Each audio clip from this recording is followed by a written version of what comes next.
So Harry needs to find the diadem, and he knows it's in the room of requirement because that's where he stashed the Half-Prince's potions book. So he goes there, and Malfoy and Goyle and henchman token black henchman number 1. The guy who played Crabbe was arrested for drug use. We just found that out today.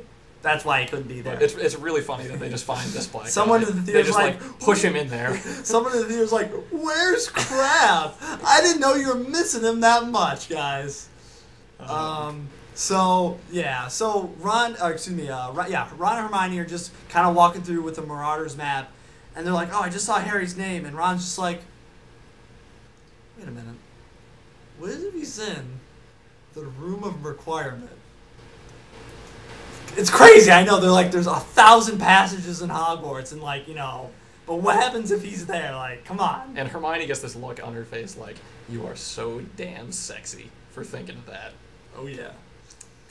That would have been a better place for them to kiss, honestly. As terrible as that would have been, it would have been better. You're so smart, I know. Bam. They go to the room requirement.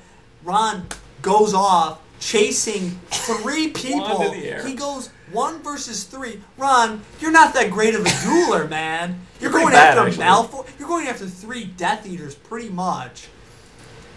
And you're in kind of like a horrible... You can't really see anything. It's not like you're in an open field. Like, there's a lot of places they could just kind of hide and, kill you. But he goes straight after them. And then, of course, the Fiend Fire comes... Fiend Fire. Thank you. He shrieks like a little girl, of course. And, it's a funny moment. Since it's not the real Crabbe, they gave all that stuff to Goyle. You see Goyle fall in the fire, and his body incinerates. It's kind of messed up. I was like, wow, that actually happened. Another little strange part. In the book, they had the diadem sitting on like a model's head. In the movie, they put it in a box like under a some Christmas ropes. present. And Harry just has like an epiphany. He turns around and he sees these ropes. ropes. He can feel Horcruxes. That's what it's all but it's about. still really contrived. And it's really silly. He just takes the ropes off and the box, and it's the diadem. And we know it's the diadem because there's like a raven eagle on it thing. Was there? I didn't notice. There was, yeah. Okay, so they get out of there. That's fine. They don't die. Pretty faithful. They save Malfoy and Goyle. You know what? That was a cool scene. Yeah, I it was that cool. scene. The fire looked good. It looked good. The professors preparing for battle. They're kind of making it look like Rainbow Road. You know, I was thinking this is gonna bubbly. be. I was gonna say it reminded me of this is gonna be weird. Star Wars Episode 1, Phantom Menace, which doesn't exist. It doesn't happen. Oh, I know what you mean. Where the gun... The big battle. Yeah, the big battle, and they have that bubble shield thing. That's what it reminded me of. And that was kind of cool. So McGonagall says her one really good line from the book where she makes all the statues come up and protect the castle, and she's like, "You are defenders of Hogwarts, stand up and protect the school." That was cool. It was a really good line. And until then, she says, "I've always wanted to say that one." Except she says it like a giggly schoolgirl. Yeah. That was... something else I noticed. All the teachers look really old. I think they did that on purpose. I don't think so. I think people have been aging faster. No, I think it's because it's supposed to, like, obviously, like, they use a lot of gray to show, like, crumbling corruption, and, like, they, would age them because of Snape's rule. I think, yeah, they are probably old. Maggie Smith is probably very old, but they definitely use makeup to make them older, and I think that was a really cool... That was a really cool effect. That was probably the first of many dumb one-liners. It really ruined a really nice moment for McGonagall. I would like to point out, she's saying she always wanted to use a spell to protect against students who will most likely die. Yeah. She got excited for that. That's kind of morbid. That is. Which leads us to Neville. Everyone preparing for battle. And we, in the book, it's like, oh yeah, Neville's a badass. Like, he took, Harry, he's taken over for Harry. In the first movie, Death Eater stopped the train, and Neville even stands up to him and like, yeah, Neville's a badass. Neville does some really stupid things. Yeah. He is in the movie a lot. Honestly, he probably has more lines than Ron. That's, you know what? You're probably right. He is standing, right next to the bubble. And there's about 1,000 Death Eaters on this side. They're actually Snatchers. Oh, okay. I'm sorry. There's 1,000 bad guys. Yeah, bad guys. And the werewolf, whatever his name was. Edward Grayson. Yeah. He's just standing there taunting them. Yeah, what's going on? It was pretty much exactly He was what like the did. situation. And Kind of. I'm throwing a lot of pop culture references today. I don't know what's going on. Voldemort, he cracks the bubble like out of anger, And he cracks his wand as which well. we'll get to. And then Neville kind of does a, which was cowardly to run away like that. Also very unintelligent. You're running in a straight alley, Neville. You're basically in a alley. They can just kill you very easily, and you have a clumsy spell that took out an entire bridge. And killing pretty much all of those Death Eaters, making it completely inconsequential. So why even bother doing it? They're all dead anyway. Why? As much as we liked the beginning, it was extremely fast moving. I was thinking, oh man, they're gonna have all this time to do these really neat scenes, but yet they spend it on dumb stuff like this, which is unfortunate. So yeah, Voldemort cracks the Elder Wand. Yeah, and they really put a lot. They wanted to make sure you noticed. It wasn't like a little subtle. It was like, zoom in on the Elder Wand. It's cracking all over the place. It was like they were showing the Grand Canyon splitting.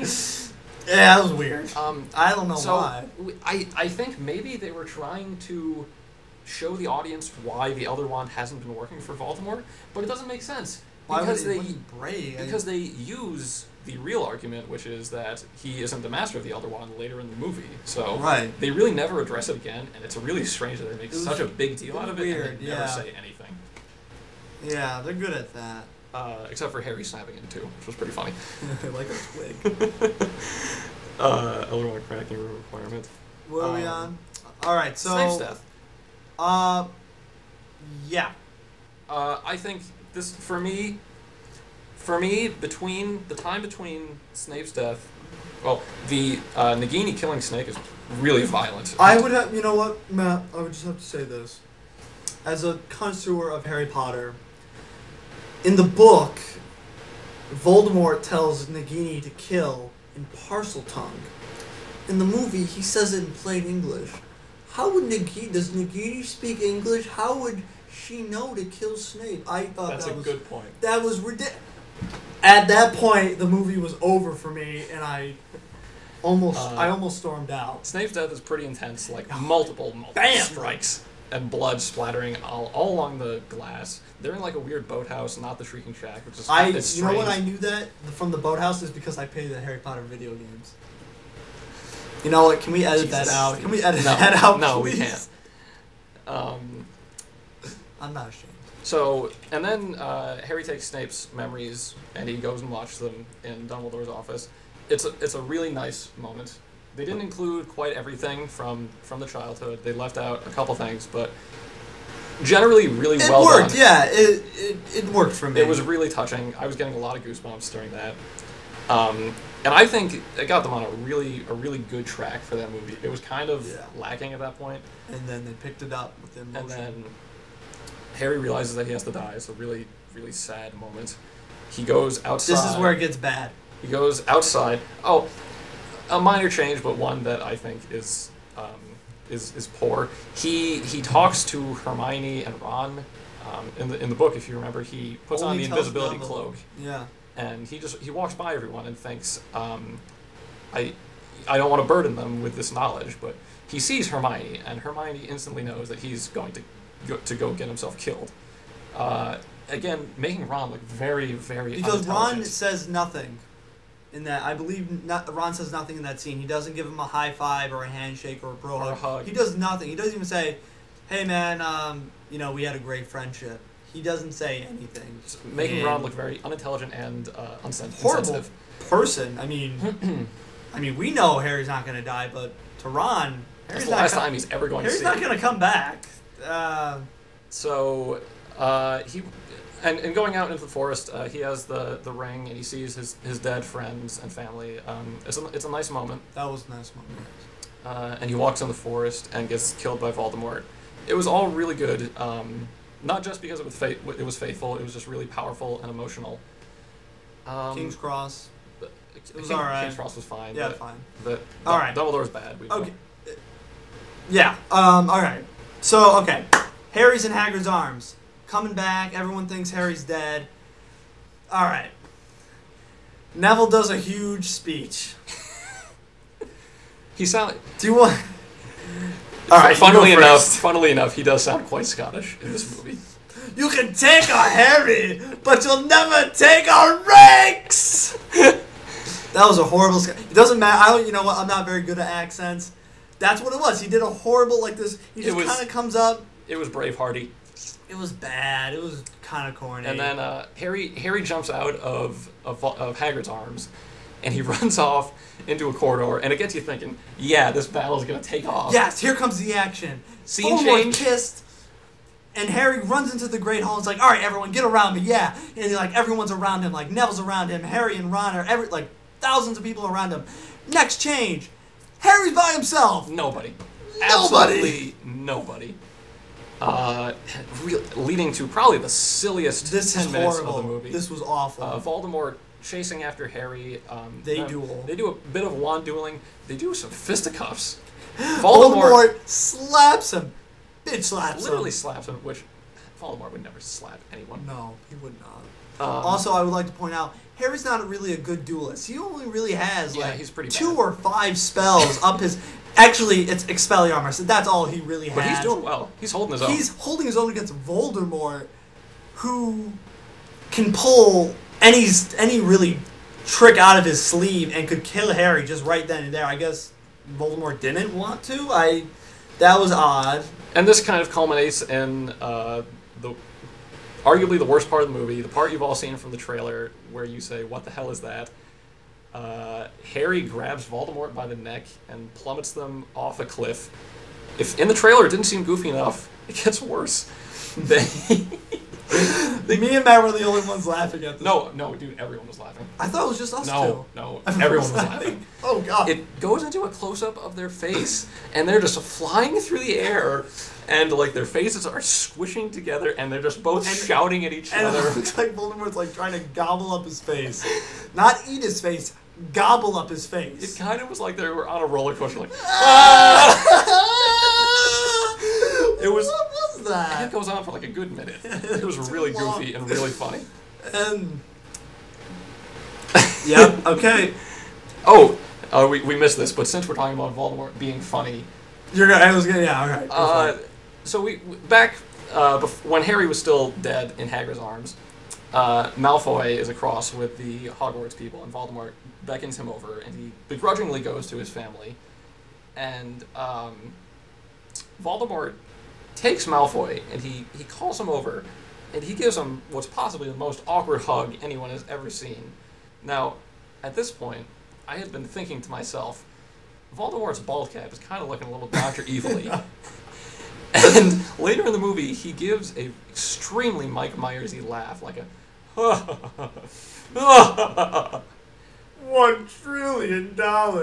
And when, I swear to you, when Voldemort hugged Malfoy, I could hear Voldemort saying, "Come here, Scott, come give Daddy a hug." It kind of... Like, Dr. Evil's a fine character, but this is not a comedy movie. And Voldemort should be much more... Voldemort doesn't touch people. No, he doesn't have Even when Bellatrix was helping him up after he died, he pushed her away. He wouldn't give... It wouldn't happen. He hates Malfoy. He doesn't like Draco. It would never happen. Like, come on.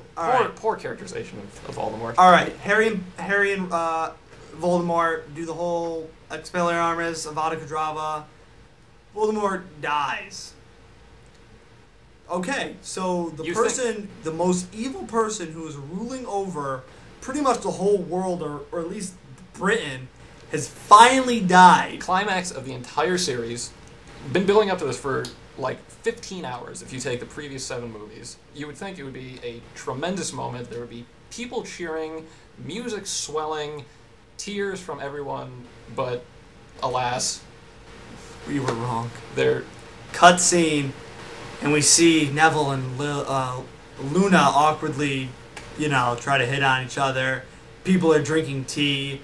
I caught a comment. It showed Aberforth next to Dean Thomas. And you might have caught this if you were listening. It was really a weird statement. I think, what does Aberforth say? He goes, "He's a big boy." At that moment, I did another one of the... What? I think I laughed a little too. I don't even know.